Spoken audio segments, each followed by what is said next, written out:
मुकाम पर पहुंचे हुए एक संवेदनशील कलाकार और सामाजिक दायित्व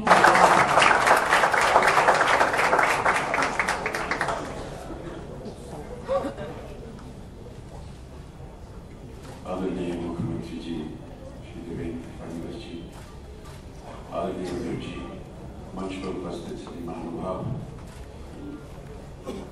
बहुत से महान अतिथिगण यहाँ पर विराजमान हैं, देवी और सज्जनों, नमस्कार। मैं ऐसा मानता हूँ कि आज के लिए मेरा ये बहुत ही गर्व का अवसर है कि मुझे सरकार ने, महाराष्ट्र की सरकार की तरफ से और म्युनिसिपल कॉर्पोरेशन की तरफ से आमंत्रित किया कि टीबी मुक्त देश का ये जो अभियान है, इसमें मुझे एक ब्रांड एम्बेसडर बनाया जाए। कई ऐसी आयोजनों में मैंने भाग लिया है और मैं ऐसा मानता रहा हूँ हमेशा कि एक नागरिक होने के नाते ये मेरा फर्ज बनता है, कर्तव्य बनता है कि देश की खातिर मैं ऐसा काम करूँ। जब ये प्रस्ताव मेरे सामने आया एक पत्र के रूप में, उसके बाद मैंने चाहा था कि जितने भी लोग इससे संबंधित हैं वो आकर के मुझसे मिले और समझाएं कि ये कैसे आयोजित किया जाएगा। और जब उन्होंने बताया मुझे, तो मुझे ज़्यादा समय लगा नहीं अनुमति देने में। उसकी वजह ये है देवियों सज्जनों, शायद मैं पहली बार ये एक सामाजिक रूप से वर्णन कर रहा हूँ कि मैं स्वयं 10-12 साल पहले टीबी से रोगी रहा और उस समय इलाज के बाद आज मैं आपके सामने स्वस्थ खड़ा हूँ। तो मुझे लगा कि अगर मैं स्वयं टीबी का मरीज हूँ तो कितना आवश्यक हो जाता है कि और जो लोग हैं देश के, उनको भी मैं इस बहुत ही गंभीर बीमारी से मुक्त कर सकूं। और यही प्रमुख वजह थी कि मैं इस अभियान के साथ चला। मैंने ये इसलिए बताया नहीं कि क्योंकि इसको बताने में एक अपनापन जो है वो लग जाता है, लेकिन ये बताने के लिए कि टीबी किसी को भी हो सकता है। थोड़ी सी दृष्टता लगती है मुझे ऐसा कहते हुए कि क्योंकि अगर मुझे हो गया तो आपको भी हो सकता है, ऐसी बात नहीं है। डॉक्टर प्रसाद ने अभी वर्णन किया कि एक जमाने में इसको कहा जाता था कि ये एक रिच मैन्स डिजीज है। और दृष्टता इस बात की है कि शायद आप लोग समझते हो कि हमारी जो छड़ी है वो इस वर्ग में जाती है, रिच मैन्स डिजीज में। लेकिन हमने तो कोई ऐसी हरकत की नहीं जिसकी वजह से टीबी हो जाना चाहिए। अपने आप को साधन थे, खाने पीने का सामान था, अच्छे वातावरण में रहते हैं, ईश्वर की कृपा रही है। तो कैसे हो गया?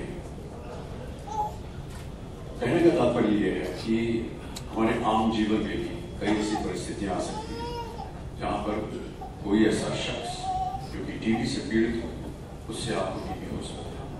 अगर आप ऐसे वातावरण में रहेंगे या जाएंगे जहां पर टीबी हो सकता है, या किसी के पास वहां पर वो दुर्भाग्यवश टीबी से पीड़ित है, तो आपको भी टीबी हो सकता है। दूसरी बात यह कि टीबी का इलाज हो सकता है। पुराने जमाने में सैनिटोरियम वगैरह में भेज दिए जाते थे, पहाड़ों में जाकर के रहें, स्वच्छ वातावरण वहाँ पर जाकर के रहेंगे और कुछ महीनों बाद या सालों के बाद लोग टीबी से मुक्त हो जाते थे, वो स्वच्छ हो जाते थे। लेकिन अब इलाज जो है वो शहर में भी हो सकता है। और मैं अपना ही उदाहरण बार बार इसलिए दे रहा हूँ क्योंकि मैं स्वयं भुगता हुआ हूँ, इसलिए कह रहा हूँ। ये सन 2000 की बात है और उस समय मेरा एक कार्यक्रम था टेलीविजन के ऊपर जिसकी शुरुआत हो रही थी, कौन बनेगा करोड़पति। उसी समय मुझे ये डॉक्टर से पता चला कि मुझे टीबी हो गया। जो बातें थी जो कि टीबी के साथ संबंधित हैं, उन सबसे मैं वंचित रहा और कई बार सोचता था कि कमजोरी क्यों हो जाती है, सुबह उठते ही कमजोरी क्यों होती है, भूख क्यों नहीं लग रही है। और अचानक ऐसे जब टेस्ट वगैरह करवाया तो उसमें से टीबी निकला। लेकिन पूरे कौन बनेगा करोड़पति के कार्यक्रम के दौरान मैं अपना काम करता गया और ये बताना चाहता हूँ कि उसकी वजह से ऐसा नहीं है कि आपका काम रुक जाएगा। दवाइयाँ आजकल ऐसी बन गई हैं, 10-12 टैबलेट मेरे ख्याल से जितने भी डॉक्टर्स यहाँ पर उपस्थित हैं वो इस बात को मानते होंगे कि 10-12 टैबलेट्स खानी होती है प्रतिदिन और उसके बाद आप स्वयं ठीक हो जाते हैं। मैं ऐसा मानता हूं कि ये एक ऐसा अभियान है जो हमारे मुंबई शहर के लिए बहुत आवश्यक है। तो प्रथम डॉक्टर्स यहाँ पर आए, डॉक्टर सावंत, उन्होंने बात की मुंबई के डॉक्टरों की और चिकित्सा के बारे में। उन्होंने मेरी जो पीड़ा हुई थी कुली एक्सीडेंट के दौरान उसका वर्णन किया। मैं कहना चाहता हूँ कि जब मेरा एक्सीडेंट हुआ था तो मेरे पास साधन थे कि मैं विदेश जाकर के अपना इलाज करवा सकूँ, लेकिन मुझे पूरा विश्वास था मुंबई के डॉक्टरों और मुझे बड़े गर्व के साथ ये कहना पड़ता है कि जो चिकित्सा मुझे किसी और देश में मिल सकती थी वो मुझे यहाँ मुंबई में मिली और मुझे बड़ा गर्व इस बात का कि यहाँ के डॉक्टर ने मुझे ठीक किया, स्वस्थ किया और इस लायक बना कि आज मैं इस अभियान के साथ आपके साथ जुड़ सकूँ।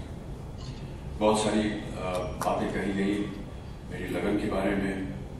हमने देखिए अभी देश को पोलियो मुक्त करवाया, बहुत ही कठिन परिस्थितियां थी, 8 साल लगे इसको।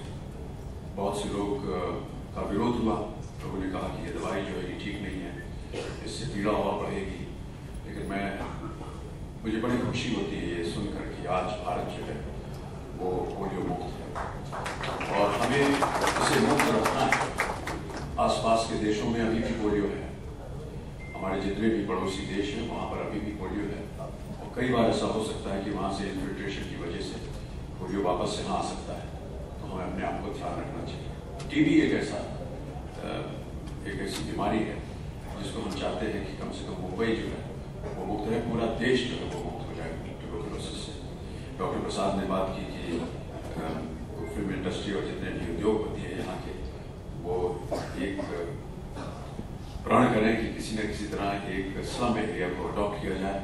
मैं उनको आग्रह करूंगा कि वो मुझे अगर बताएं कि किस तरह से ये कार्यक्रम किया जा सकता है, तो न केवल मैं स्वयं अपने व्यक्तिगत रूप से बल्कि अपने फिल्म इंडस्ट्री के जितने भी मेरे साथी हैं उन सब से मैं आग्रह करूंगा कि वो जिस तरह से वो किया जा सके वो आप अगर मुझे बताएंगे तो मैं अवश्य इसमें लग जाऊंगा। मैं केवल आश्वासन दे सकता हूँ कि जितनी लगन के साथ मैंने अपनी फिल्म उद्योग में और फिल्म इंडस्ट्री में काम किया उतनी ही लगन के साथ, बल्कि उससे ज्यादा लगन के साथ मैं इस अभियान में अपना योगदान दूंगा और काम करूंगा।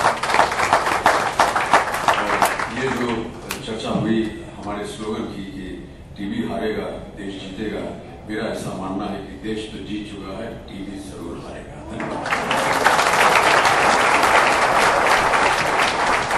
धन्यवाद। महाराष्ट्र राज्य सुसंस्कृत राजकारण